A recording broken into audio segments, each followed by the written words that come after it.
Was hat dich bewogen, Modedesigner zu werden? Mochtest du Barbie so gerne? Also ja, ich habe schon auch als Modedesignerin gearbeitet erst und da habe ich aber für Labels gearbeitet. Ich mache das ja gar nicht mehr. Also ich bin ja dann nicht wirklich mehr in dem Bereich tätig. Dann kommen wir ja schon mal auf was Interessantes. Was machst du denn jetzt? Jetzt aber richtig. Hi Emily. Hallo Alice. Ich freue mich sehr, dass wir heute hier auf deinem Boot sein können. Ja. Und vor allem freue ich mich auch, dass das direkt hier an meinem ehemaligen Zuhause ist. Und ich kann sogar von hier aus mein ehemaliges Haus sehen, wo ich mal gewohnt habe. Und jetzt sitze ich hier auf deinem Boot. Ja, also herzlich willkommen. Ich bin gelernte Damenschneiderin. Also ich habe das Handwerk gelernt in einem Couture-Betrieb. Also wir haben Einzelanfertigungen gemacht und ja, da habe ich so die Couture-Arbeitsweise kennengelernt. Ja, ich habe die Ausbildung damals gemacht, weil ich schon ziemlich schnell wusste, also schon ziemlich früh, schon auf dem Gymnasium eigentlich wusste, was ich mal später machen möchte. Also ich wollte Modedesignerin werden. Habe mir dann überlegt, wie kriege ich das am besten hin, was muss ich da am besten für machen, und deswegen habe ich dann diese Ausbildung gemacht und bin dann nach Düsseldorf gezogen, wo mein Ausbildungsbetrieb war. Und was hat dich bewogen, Modedesigner zu werden? Mochtest du Barbie so gerne? Nee, also Ja, so der Barbie-Film raus ist, kann man das ja, in meiner Abiturabschlusszeitung stand irgendwie als Charakteristikum irgendwie bei mir irgendwie Barbie in Black. Ich weiß nicht, ob ich das damals so cool fand und ob ich das jetzt noch so cool finde, aber das war halt irgendwie so. Ich war auf jeden Fall dafür bekannt, dass ich relativ häufig meine Kleidung gewechselt habe und halt auch, ich bin schon so Barbie-like rumgelaufen.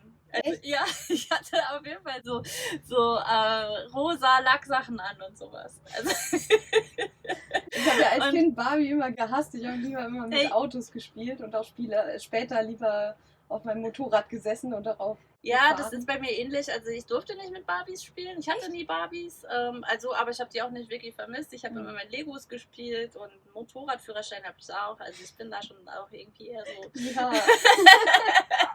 Also, ne? Und hier, das ist auch mein Boot. Ne? Also ich bin da so. Und du hast den Führerschein? Ja, genau. Also hat ja auch nicht. Ja, genau. Bootsinhaber. Ja.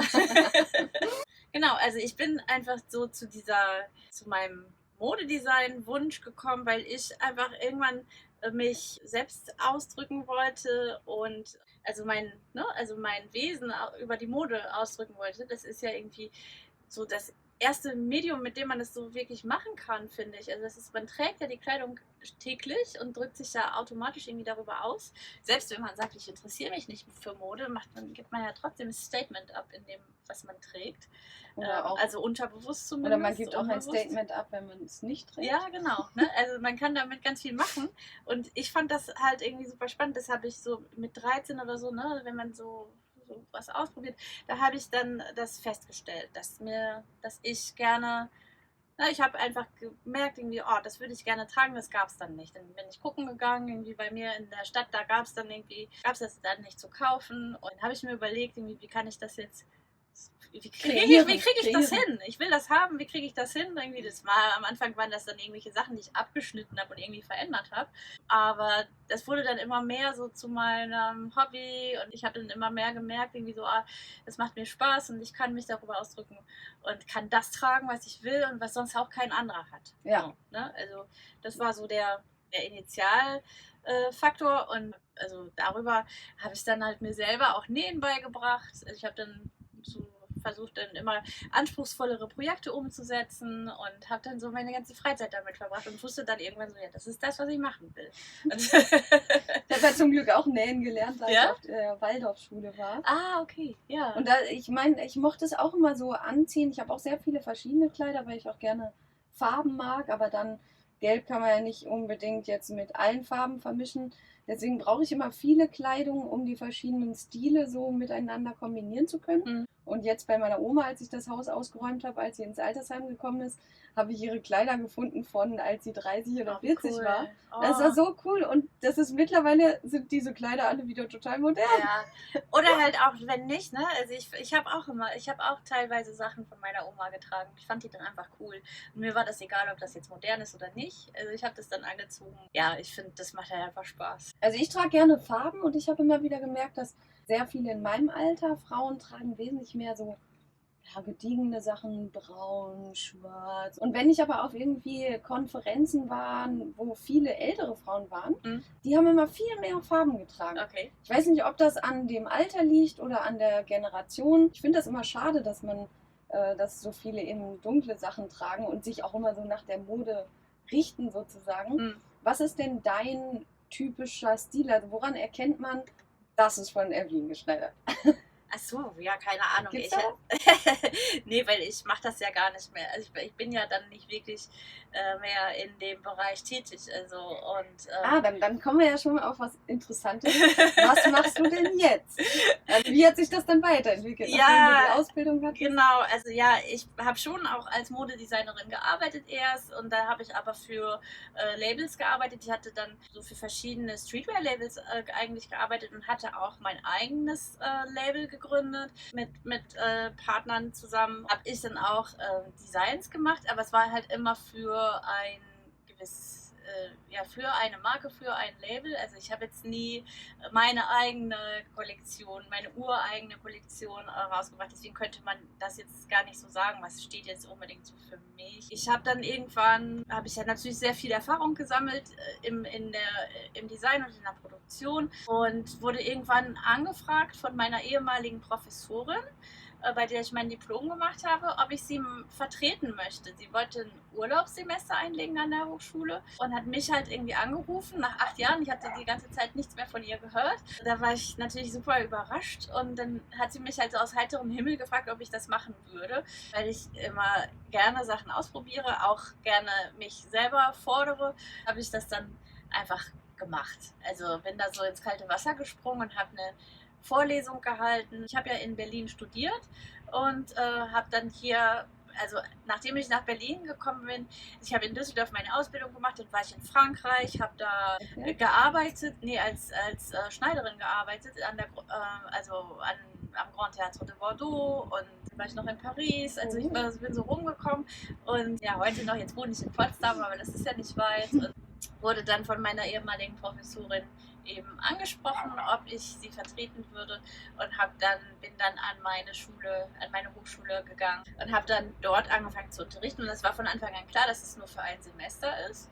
Aber als ich dann gemerkt habe, wie die Studierenden so mit dem Unterrichtsstoff umgehen, sind mir so ein paar Sachen aufgefallen. Ne? Da habe ich gemerkt, man könnte vielleicht noch so ein bisschen Photoshop oder Illustrator, ne, könnten die vielleicht noch ganz gut gebrauchen, so ein paar zusätzliche Sachen. Ja, und dann habe ich dann so einen Illustrator-Kurs unterrichtet und habe dann dort Fuß gefasst. Also ich bin dann seit 2012, wo das erste Mal dort unterrichtet habe, bin ich dann halt da geblieben und habe immer mehr Kurse unterrichtet und dann auch das, was ich eigentlich machen wollte, weil mein eigentliches Spezialgebiet sind Schnittkonstruktion und das habe ich dann unterrichtet und habe dann auch noch mich zusätzlich darauf spezialisiert, das Ganze in so einem Blended Learning Format zu machen. Also das heißt, dass ich digitale und analoge Inhalte kombiniere und quasi einen digitalen Kurs schon so vorbereitet, konzipiert habe, dass ich mich im Unterricht, also ich habe quasi die Unterrichtsinhalte, die Basisunterrichtsinhalte ausgelagert auf das Digitale, genau.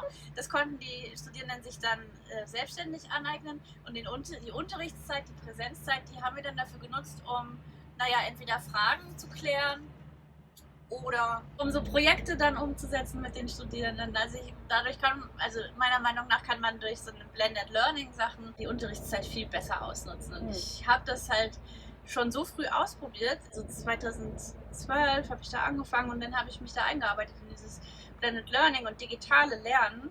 Weit vor Corona. Weit bevor das irgendwie, also auch irgendwie modern war oder irgendwie auch Anerkennung gefunden hat. Also das war eher so ein bisschen, dass man da so ein bisschen belächelt wurde oder ne, also das, ja, oder stiefmütterlich behandelt irgendwie. Also das war mein Eindruck, ich weiß es nicht. Aber ich hatte den Eindruck, das interessiert jetzt nicht wirklich.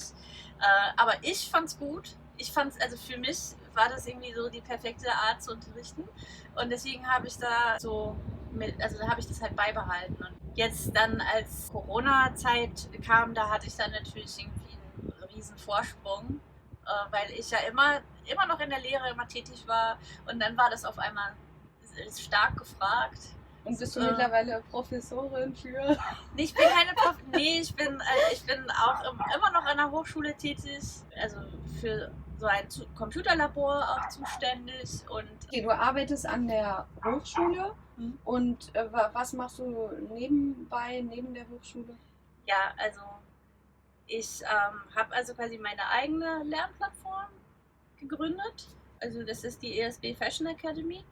Und dort arbeite ich mit Industrieunternehmen zusammen, entwickle Konzepte und Kurse speziell für die Mitarbeiter dieser Unternehmen. Also das sind Kleidungshersteller. Genau, das sind Unternehmen aus der Bekleidungswirtschaft und die haben natürlich jetzt einen großen Bedarf auch an Weiterbildung, weil in der Modebranche sich so ein digitaler Wandel vollzieht, der ganz neue Berufsbilder hervorbringt. Und die Mitarbeiter müssen sich diesem Wandel anpassen. Wo ist dann die Arbeitserleichterung? Dass du dir die Muster sparen kannst. Ach so, dass man nicht mehrere davon machen muss, sondern nur eins. Ja, dass du das Ganze digital machen kannst. Also wenn du digital was vernähst, dann ist es nur ein Klick mit der Maus. Wenn du das in echt vernähst, dann musst du das wirklich zuschneiden und wirklich zusammen nähen und bügeln und so weiter. Das dauert dann viel, viel länger. Du hast den Materialverbrauch, du hast die Zeit, du hast dann noch die Logistik, weil es meistens nicht vor Ort passiert. Und das sind halt Kosten, die da eingespart werden. Deswegen ist dieser Arbeitsbereich jetzt komplexer geworden für die Mitarbeiter. Es reicht dann eben nicht mehr aus, wenn man nur auf eine Sache spezialisiert ist, sondern man muss die Fähigkeit mitbringen, sich auch anzupassen, auch der technischen Entwicklung anzupassen. Und da komme ich dann ins Spiel, weil ich eben dann diese Kurse konzipiere, in denen eben dieses Wissen dann vermittelt wird. Spielt in der Kleidungsbranche die KI jetzt auch eine Rolle? Also bisher noch nicht wirklich, ist meine Einschätzung. Beziehungsweise KI spielt schon doch seit längerem eine Rolle, aber eher so jetzt im Verkauf, im Marketing, um Analysen zu machen oder Kundenempfehlungen und sowas auf Websites. Also da ist KI eigentlich schon immer auch jetzt standardmäßig integriert, würde ich sagen. Okay, aber insgesamt bist du sozusagen in der Weiterbildung dann tätig. Ja, genau. Spannend. Und was gibt es noch, was man unbedingt über dich wissen sollte? Es gibt auch ganz große Firmen, die auch schon bei dir darum gebeten haben, dass du deren Mitarbeiter weiterbildest, oder? Genau, also das ist mein momentanes Konzept, dass ich mit den Firmen zusammen auch die Weiterbildungskonzepte entwickle und dann maßgeschneiderte Weiterbildungsangebote anbiete, weil in größeren Firmen sind das dann wirklich auch an die 50 Mitarbeiter, sagen wir mal, die dann geschult werden und auch weltweit geschult werden. Dann ist es auch wichtig, dass dass so ein einheitliches Verständnis an allen Produktionsorten herrscht. Für die Firma ist es aber enorm wichtig, dass sich alle verstehen. Ne? Und gibst du die Kurse dann auch auf verschiedenen Sprachen? Ja, also zurzeit unterrichte ich auf Deutsch und auf Englisch. Ja, mal gucken, was sich noch so ergibt. Also ich liebe das einfach irgendwie, mich selbst zu verwirklichen. Ich bin der Überzeugung, dass wenn man was macht, was einem Spaß macht, dass man dann damit fast erfolgreich sein muss. Das ist auf jeden Fall so meine Erfahrung und das ist auch das, was ich glaube. Also ich habe immer das gemacht, was mir Spaß gemacht hat. Also mein Weg ist schon so ein bisschen schlängelähnlich, aber ich bin doch eigentlich immer der Mode treu geblieben und in diesem Bereich und habe irgendwie mal geguckt, was kommt auf mich zu und wie kann ich das so für mich nutzen. Also ich habe, glaube ich, immer, wenn sich Chancen geboten haben, dann habe ich die ergriffen.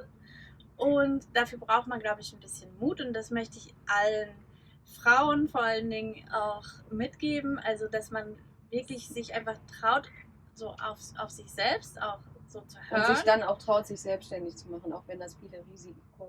Ja, also man muss natürlich immer gucken, also irgendwelche Risiken, die man überhaupt nicht kalkulieren kann, das ist, ne, man muss es schon abwägen und die richtigen Entscheidungen treffen. Aber mir hat dann geholfen dabei, halt auf mich zu hören und auf das, was ich möchte und mir eine Vision zu machen. Also ich habe immer eine Vision gehabt von dem, was ich erreichen möchte. Also das habe ich dann auch gemerkt immer, also früher war es eben dieses Modedesign und dann waren es immer so andere Sachen, die ich mir vorgestellt habe, die ich gerne haben möchte, die ich gerne machen möchte und ich muss sagen, das hat dann immer funktioniert. Also und das habe ich, irgendwann habe ich das kapiert, irgendwann habe ich das kapiert, weil ich hatte mir mal was so aufgeschrieben und habe das eigentlich ignoriert und habe dann irgendwie nach 2 Jahren oder so habe ich das gefunden und habe gemerkt, so, das ist ja jetzt alles eingetroffen. So. Also ich habe letztens auch mal sowas gelesen, dann habe ich gedacht, es sind jetzt schon sogar, ich hatte das damals 2018 für 2021 oder so geschrieben. Ich dachte so, irgendwie habe ich noch überhaupt nichts davon umgesetzt. Ach, das ist witzig, weil... also ich fühle mich ja trotzdem nicht, dass ich nichts geschafft hätte. Ich habe ja dafür ganz viele andere tolle Sachen geschafft. Ja. Aber das, was ich mir eigentlich vorgenommen hatte, ist alles immer noch nicht eingetroffen. Ja, das muss man natürlich auch wertschätzen, ne? Dass nicht alles haargenau so kommt, wie man sich das vorstellt. Aber vielleicht kommt es anders und besser. Viele Sachen hätte ich mir auch im Leben nicht sozusagen zugetraut oder vorstellen können, dass ich das irgendwann tun werde. So. Ja. Also. Das ist so meine Devise. Wenn man ein Ziel vor Augen hat, dann irgendwie hat sich das bei mir halt, dann hat sich der Weg dann auch immer irgendwie abgezeichnet, den ich dann gehen musste. Und so, das ist jetzt so meine Lebensphilosophie. Ich überlege mir halt, was ich erreichen möchte und steuere darauf zu. So. Ja, manchmal, da stellt man ja fest, dass das, was man mal angestrebt hat, vielleicht auch nicht das Richtige war. Ne? Ja. Und solange man dann ehrlich ist zu sich selbst, glaube ich, findet man dann dadurch ja vielleicht dann die bessere Alternative. Genau. So, und das meine ich völlig ernst. Also, ich bin nicht so esoterisch angehaucht, also auch wenn das jetzt vielleicht so klingt, aber eigentlich bin ich schon irgendwie immer sehr faktenbasiert unterwegs. So mit Zielstrebigkeit kommt man weiter, also einfach am Ball bleiben. Also würdest du von dir sagen, du warst immer sehr zielstrebig? Ja, schon immer. Also und würdest du jetzt schon so sagen, du hast deine Träume umgesetzt? Naja, also doch. Da gibt es nicht mehr so viel. Also, ich bin schon ziemlich zufrieden mit dem, was ich so habe. Also ich meine, wenn ich mich jetzt umgucke, ich bin jetzt auf dem Wasser, auf meinem Boot. Ich habe hier hinter mir das Schloss Babelsberg und das ist einfach irgendwie so eine traumhafte Kulisse und da wohne ich ja und bin hier täglich und ich arbeite auf meinem Boot. Ne? Also ich kann hier in der besten Umgebung irgendwie arbeiten. Da kann ich mir manchmal nichts Besseres vorstellen. Was würdest du dir wünschen für diese Fashion Academy? Welche Leute würdest du gerne haben, die dorthin kommen? Ja, Leute, die lernen möchten. Das ist, würde ich sagen. Ich mache das jetzt gar nicht. Also gar nicht so B2B, sondern sogar auch mehr B2C. Ich würde auf jeden Fall auch mich an kleinere Unternehmen richten. Also B2C ist jetzt, glaube ich, nicht unbedingt der Fokus, sondern meine Angebote sind halt schon sehr professionell. Also die richten sich an Menschen, die professionell in der Modebranche tätig sind. Es gibt natürlich Großunternehmen, mit denen arbeite ich super gerne zusammen. Die wissen auch schon ziemlich genau, was sie möchten. Und bei den kleinen und mittelständischen Unternehmen, da kann ich mir vorstellen, dass sie vielleicht auch erst noch mal so ein bisschen darauf gebracht werden müssen. Also an alle Zuhörer, bringt so kleinere Unternehmen darauf, dass das wirklich ein Vorteil sein kann, wenn man sich mit diesen digitalen Techniken ein bisschen mehr auseinandersetzt noch.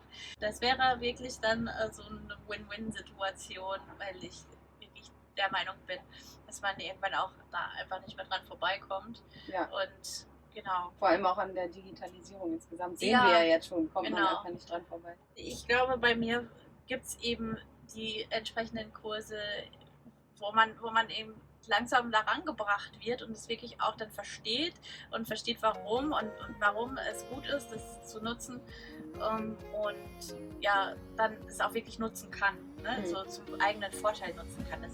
Gibt es noch etwas, was du den Zuhörern mit auf den Weg geben möchtest? Naja, glaubt an euch und ja, vertraut auf eure innere Stimme und auf eure Fähigkeiten. Also vielen Dank, Evelyn, dass Ja. du dabei warst. Gerne. Ich hoffe, war ein dass Vergnügen. die Zuhörer viel mitnehmen konnten. Ja, sehr schön, dass ich hier sein durfte. Ja, gerne. Dann habt einen schönen Tag.